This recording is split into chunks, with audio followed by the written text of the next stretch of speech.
Good morning, good afternoon, whatever it is, wherever you are. It's me again, Jen. Hello! And we are back again talking about some of the different connections, modalities, symbolism in the Rider-Waite Tarot, some of those little quirky things in the background.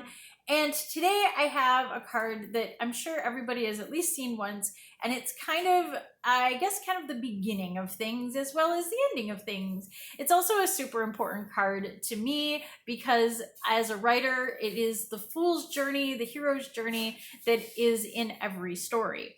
So we've got the Fool. And I want to go into some of the little quirky things that are in here, as well as the bigger picture stuff.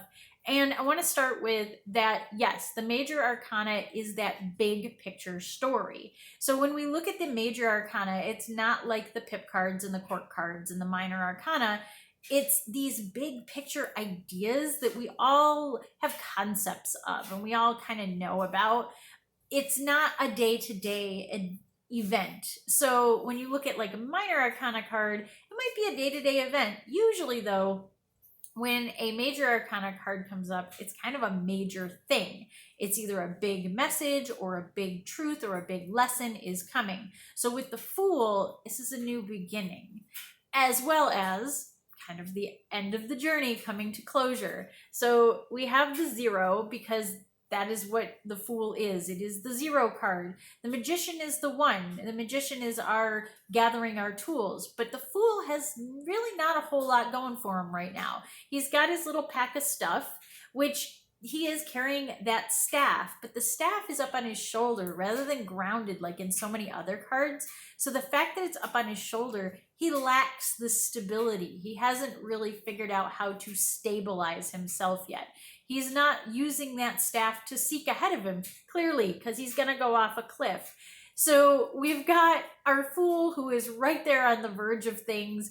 He's got his companion as well, though. So with his companion being the little dog, and dogs we know kind of represent civilization and are more like community spirit rather than our instincts and our wild side, which are more the wild dogs and the wolves and things like that represented.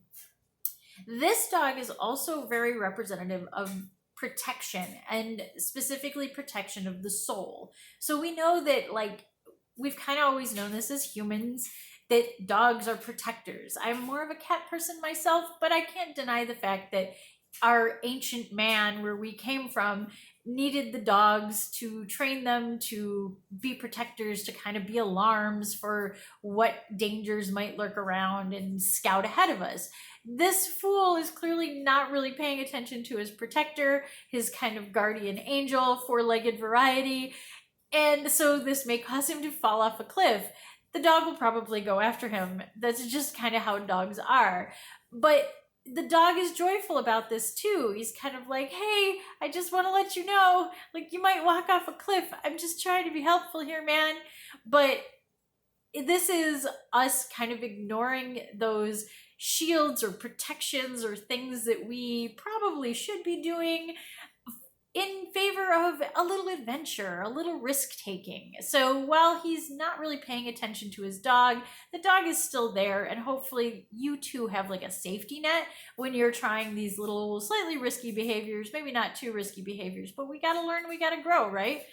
The other thing we have here that's very small up in his hand is the rose. Roses are typically representative of masculine energy. Red roses are blood and life force and all of those. White roses are innocence.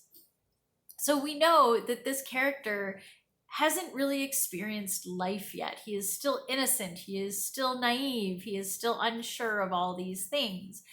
One of the things that's not pictured on here is the planet that kind of rules the Fool, and that is Uranus. So Uranus is, and I will obviously confer this with my dear friend Ra, who I do the Ra Intuition podcast with.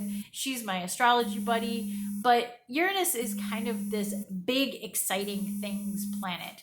There are unexpected things that happen. There are excitement things that happen, and it's bigger and better and crazier than before kind of things. So the fact that Uranus represents the Fool card, or is kind of connected to the Fool card, is pretty telling, because that's telling us like, hey, crazy stuff is about to happen, revolutionary stuff is going to happen, wild things are going to happen. So if you have the Fool card and you maybe have some Uranus tendencies in your astrological chart, there's probably some big things coming for you, that kind of deal. So that's the Fool card and some of those things that are connected to it, and maybe some of the things that you didn't think about before or needed a little reminder for. I hope this is a little fun adventure into these cards. I enjoy talking about it just because I like doing a little extra research. Yeah, I'm kind of a nerd about the tarot cards, but that's okay. So until then, stay safe, stay healthy, stay happy, no matter what risks you take. All right, bye.